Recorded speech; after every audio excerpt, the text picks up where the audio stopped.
Hey, language legends, quick quiz. What do vocab lists, staff meetings that should have been emails, and printer jams during your prep period all have in common?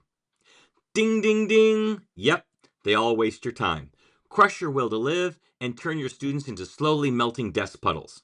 You've seen it. One minute they're alert, the next they're face planted into the lista de vocabulario, RIP.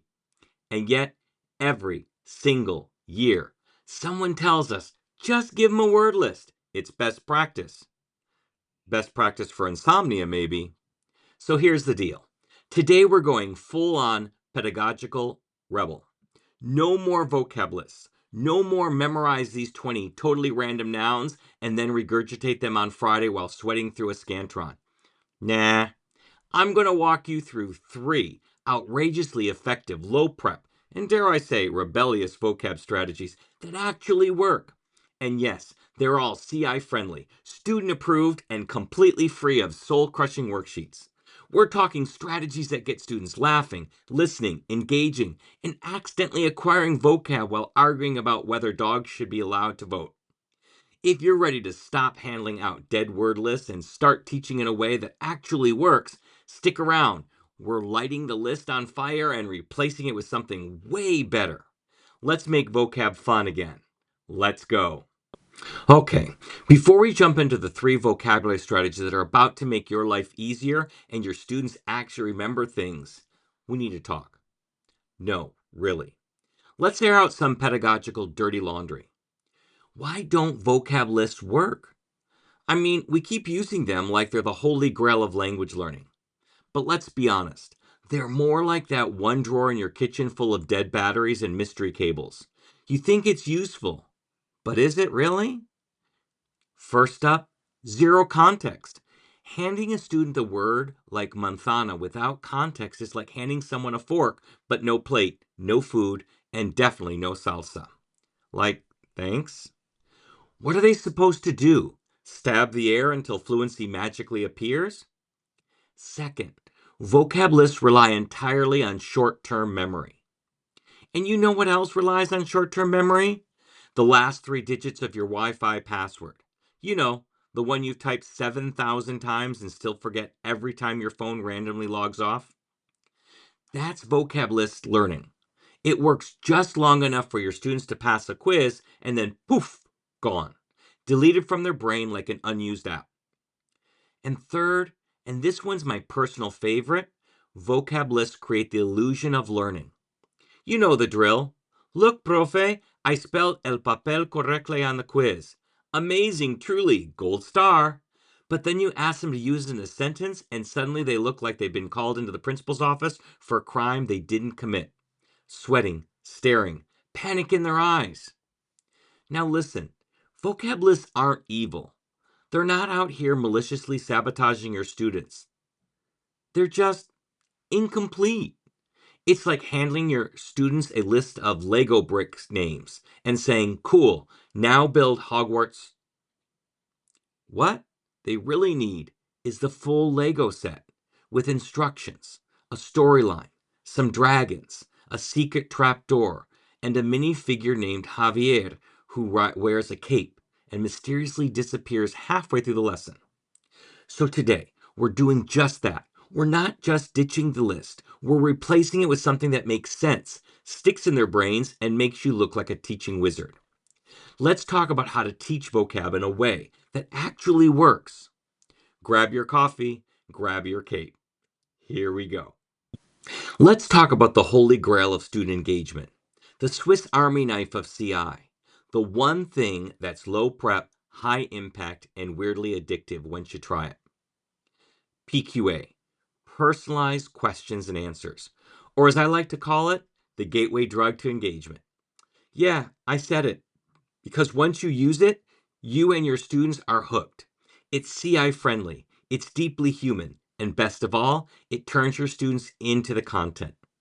Let's be honest, literally nobody wakes up thinking, ugh, I just can't wait to talk about La Pluma today.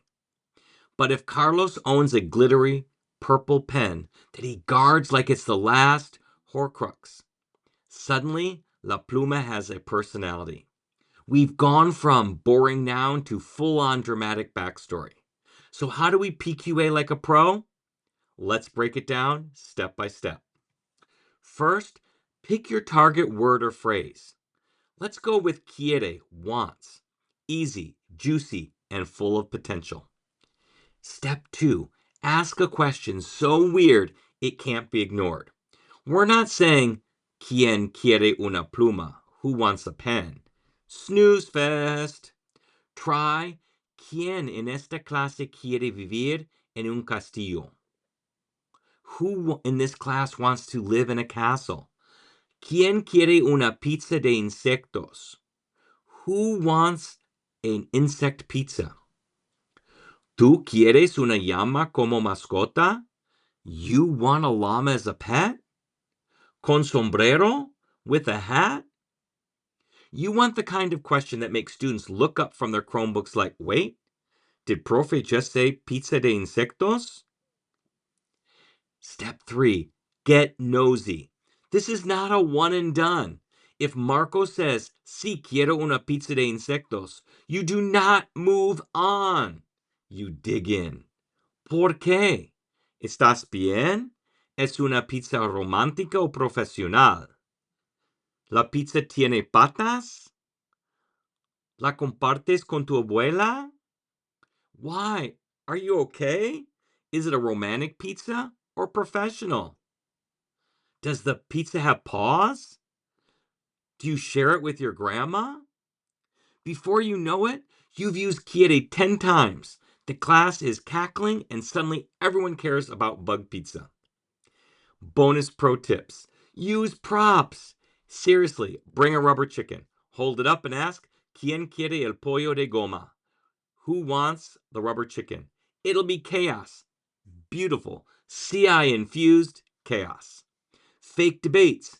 Who wants the chicken more, Isabella or Mateo? Let them fight it out verbally. Narrate it like you're hosting The Bachelor. Mini soap opera sketch. Student A wants the chicken. Student B jealous. Student C was secretly dating the chicken. Boom. You're doing CI and theater. Why does this work? Because it's not about memorization. It's about experiencing. You're not just saying quiere, you're living it. It's not on a list. It's in the room. It's in the drama. It's in the laughter. And when your students laugh, react, argue, and retell that same ridiculous moment to their friends at lunch, you've won. That's language acquisition. That's PQA. And we're just getting started. Ready for strategy number 2? Stick around. This one involves some wildly effective visual tricks you can use tomorrow. Okay, strategy number 2 might just be my personal favorite. If strategy number 1, PQA, was the gateway drug, this one is the slow-release vitamin gummy your students didn't even know they needed. We're talking narrow input stories. And no, that's not a fancy term from a grad school seminar. It just means take one word or phrase and build an entire ridiculous, glorious, highly repeatable story around it. It's like putting your vocab on a treadmill. Your students keep seeing it over and over again, but it never feels forced. It's sneaky. It's fun. It's basically vocab ninja training. The setup? Let's say your target phrase is tiene hambre, is hungry. Sure, you could slap that on a list with 17 other phrases, hand it out, and call it a day. Or you could build this. There is a llama. The llama is always hungry. The llama eats pizza every day, every class. But one day, the pizza disappears. The llama is angry. The llama goes to Walmart. The llama demands answers. See what we did there? We've said tiene hambre a bajillion times, but your students are too entertained by the drama of the hangry llama on a mission to realize they're acquiring language.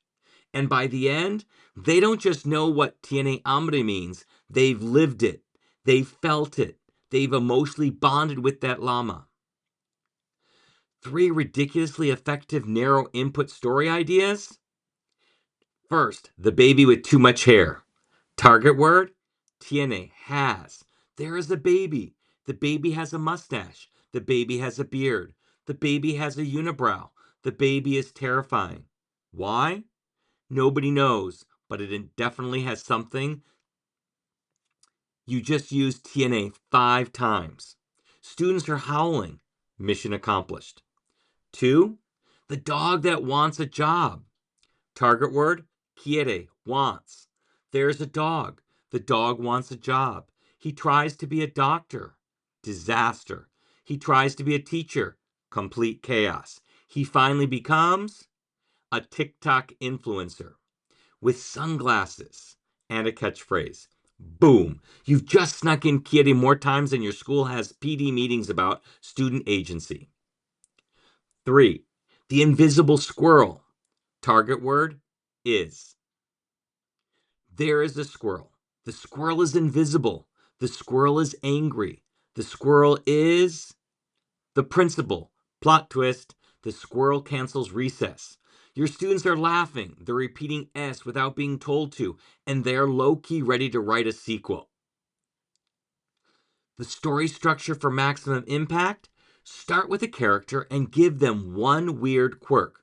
A baby with too much hair, a squirrel who's invisible, a dog with career goals. You get the vibe.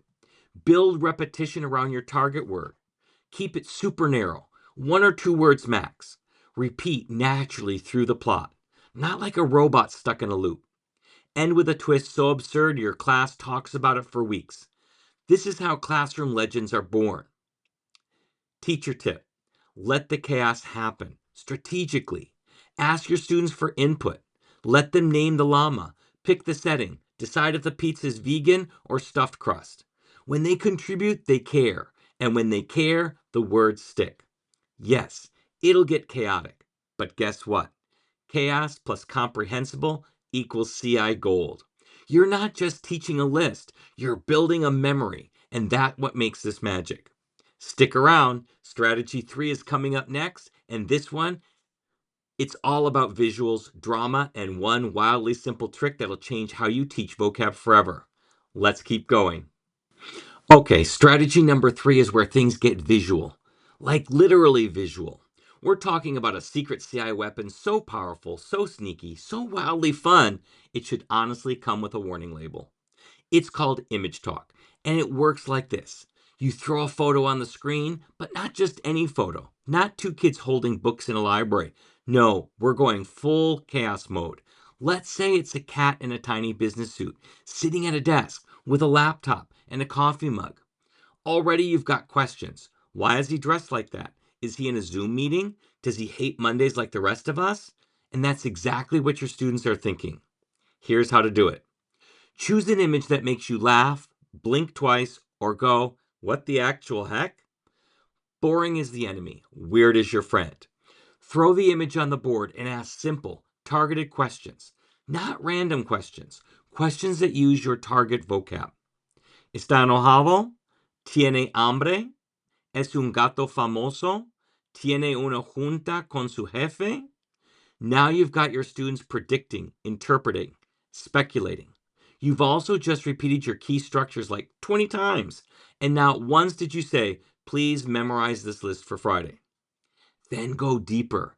This isn't just an image. This is the launch pad to a telenovela. Ask, why is he working? Who is his boss? Is he successful or secretly miserable? Does he dream of quitting and becoming a DJ? Now your students are writing a backstory for a cat in the target language.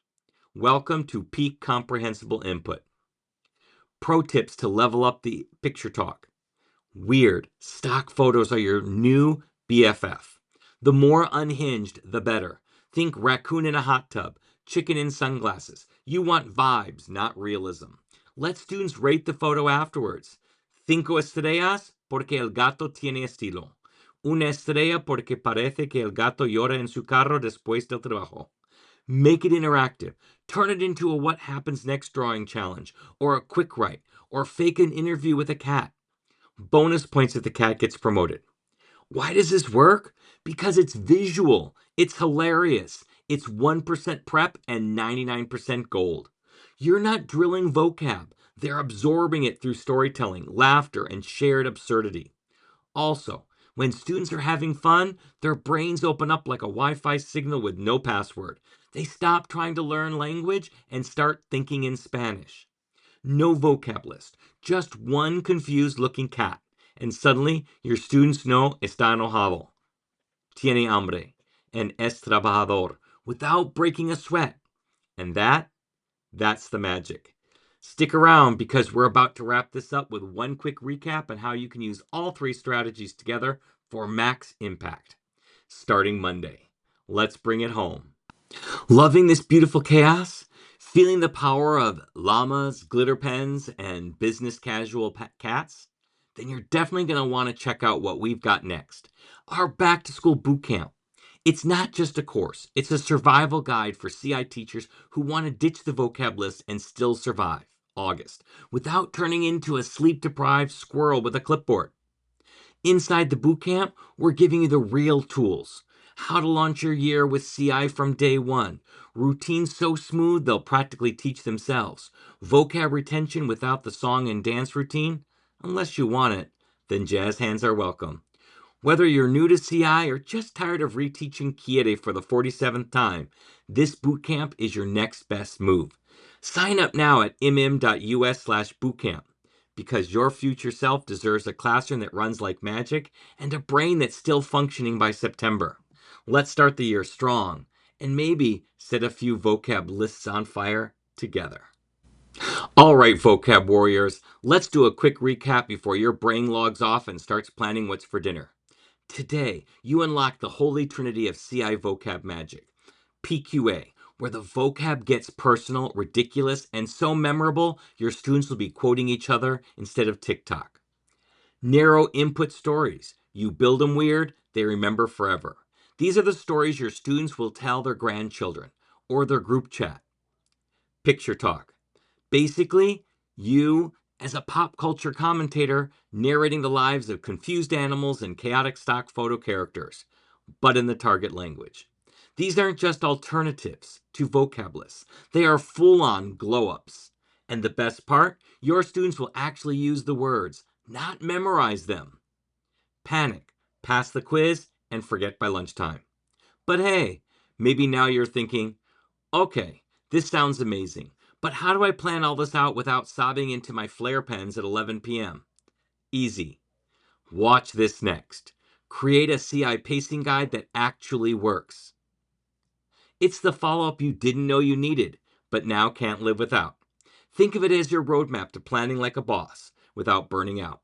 Hit that subscribe button, drop a comment, tell me which strategy you're trying first, or better yet, tell me your most ridiculous student-created story. Bonus points if it involves squirrels, glitter, or a dramatic breakup between a chicken and a rubber duck. And as always, happy comprehensible input.